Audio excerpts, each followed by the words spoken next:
Assalamualaikum warahmatullahi wabarakatuh. Perkenalkan, nama saya Asia Haniatu Tazkia dengan NIM 24109112200069.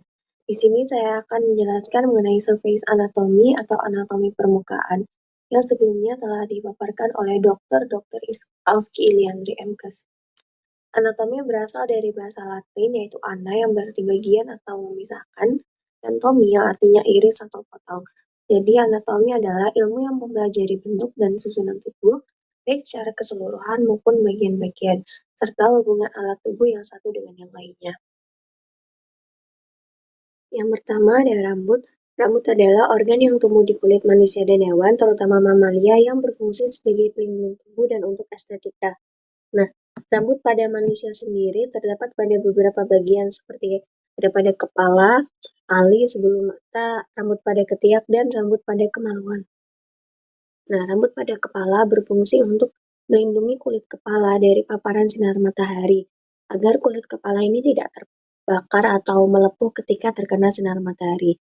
Kemudian bentuk tumbuhnya rambut pada kepala yang seperti melingkari kepala atau nih tumbuh di atas dahi, kemudian turun ke bawah, atas telinga, dan ke belakang, itu berfungsi agar ketika kulit kepala berkeringat, keringatnya dapat mengalir melalui sisi samping kanan kiri atau bawah kepala.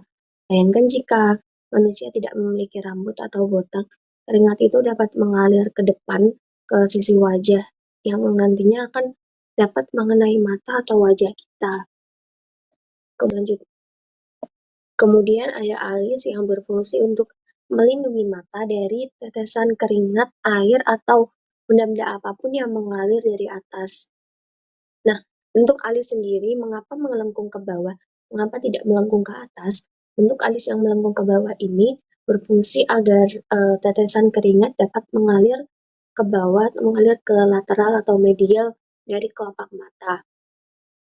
Nah, bayangkan jika alis ini melengkung ke atas, tetesan air atau keringatnya ini tidak akan bisa mengalir ke bawah, dia akan tertahan karena bentuk alisnya yang melengkung ke atas. Nah, nantinya akan mengenai mata. Nah, sehingga bentuk alis ini melengkung ke bawah agar bisa mengalir. Selanjutnya ada rambut pada ketiak.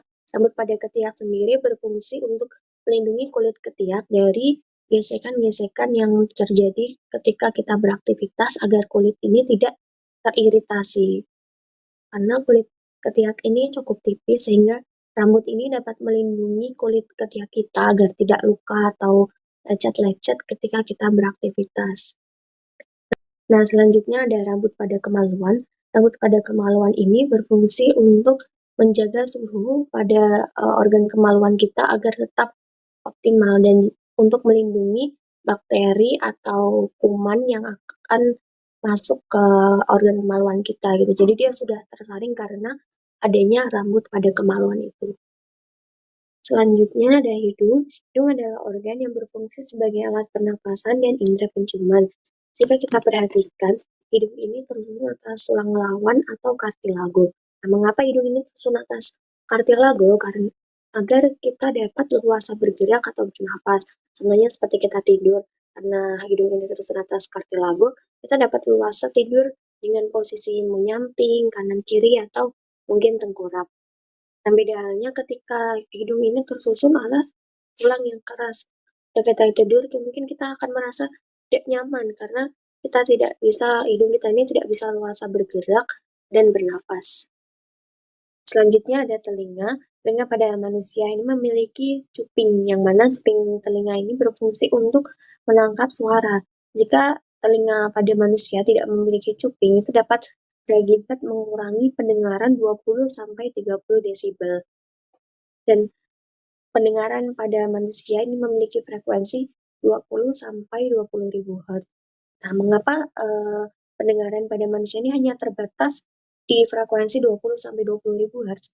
Itu karena agar kita tidak merasa terganggu oleh berbagai suara yang kita dengar. Jika kita tidak dibatasi pada 20-20.000 Hz, kita bahkan bisa mendengar suara nafas kita sendiri, kita dapat mendengar suara gelombang radio, yang itu nanti dapat mengganggu ketika kita melakukan aktivitas gitu. Kita akan terganggu kayak kita akan merasa terganggu karena mendengar berbagai macam suara yang ada.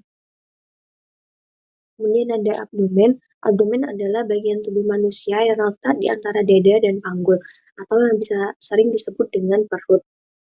Nah, abdomen mengandung berbagai organ penting yang berfungsi dalam pencernaan, pernafasan, dan ekskresi. Nah, organ-organ utama yang terdapat dalam perut ini meliputi seperti lambung, usus halus, usus besar, hati, pankreas, ginjal, dan limfa. Selain itu, dinding abdomen terdiri dari otot-otot yang membentuk lapisan pelindung, seperti otot rectus abdominis, obliquus, dan transversus abdominis. Nah, otot-otot ini atau muskulus ini berfungsi untuk memberikan stabilitas dan memungkinkan pergerakan tubuh, serta membantu dalam proses-proses seperti kita bernafas, batuk, atau pada perempuan ini melahirkan. Contohnya seperti musculus rectus abdominis yang berfungsi untuk membantu dalam fleksi tubuh atau membengkokkan tubuh ke depan seperti saat kita duduk atau membungkuk. Selain itu, otot ini juga berfungsi untuk menstabilkan tubuh dan mempertahankan postur tubuh yang baik. Nah, rongga abdomen juga dilindungi oleh tulang rusuk bagian bawah serta otot-otot yang membentuk dinding perut. Fungsi utama abdomen ini untuk melindungi organ-organ internal dan mendukung proses pencernaan makanan yang kita konsumsi. Nah, kemudian abdomen ini dibagi ke dalam 9 bagian. Ada bagian tengah, kanan, dan kiri. Bagian tengah sendiri yang atas ada epigastrik, tengah umbilikal, dan bawahnya hipogastrik. Kemudian bagian kanan ada kanan atas yaitu hipokondria kanan, kanan tengah ada lumbar kanan, dan kanan bawah ada iliak kanan.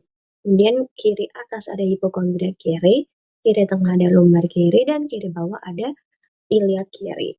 Nah, pembagian ke dalam 9 bagian ini tuh berfungsi sebagai bentuk proyeksi dari organ yang ada di dalamnya, seperti ada lambung, hati, pankreas, dan lain-lainnya. Pembagian ini juga berfungsi untuk membantu para dokter dan tenaga kesehatan untuk mendiagnosis penyakit yang ada di bagian perut.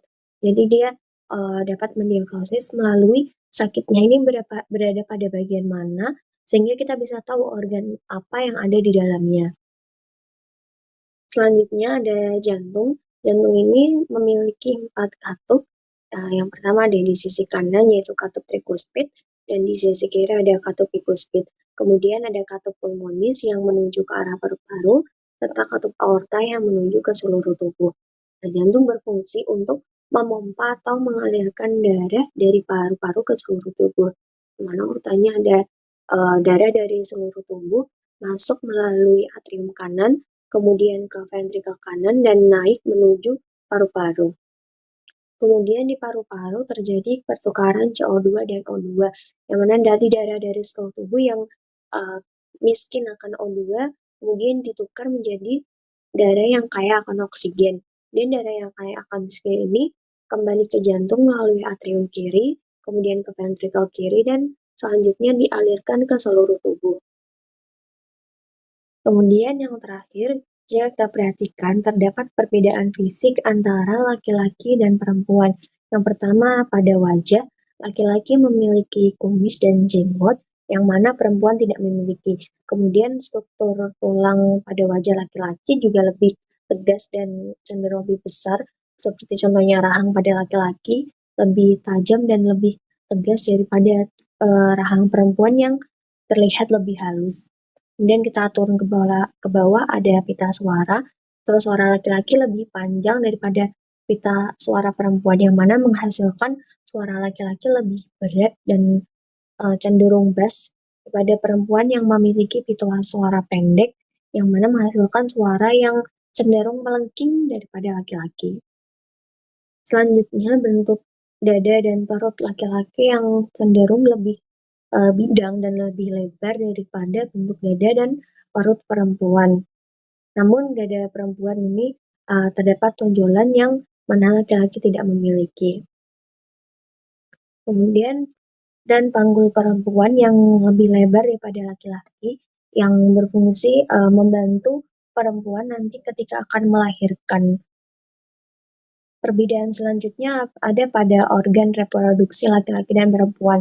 Jika laki-laki, organ reproduksi laki-laki bagian luar terdapat penis, skrotum, dan testis. Kemudian organ reproduksi laki-laki yang dalam ada epididymis, vas deferens, dan lain-lainnya. Nah, kemudian organ reproduksi pada wanita ada bagian luar ini ada vulva dan bagian dalamnya ada tuba falopi, uterus, dan vagina. Nah, secara keseluruhan bentuk tubuh laki-laki cenderung lebih besar dan lebih tinggi daripada perempuan. Nah, setelah kita mempelajari mengenai anatomi permukaan ini, dapat kita simpulkan bahwa Tuhan menciptakan manusia, bentuk-bentuk manusia pasti ada fungsi dan manfaatnya. Mengapa alis itu melengkung, mengapa panggul perempuan lebih besar, semua itu ada manfaatnya dan ada tujuannya.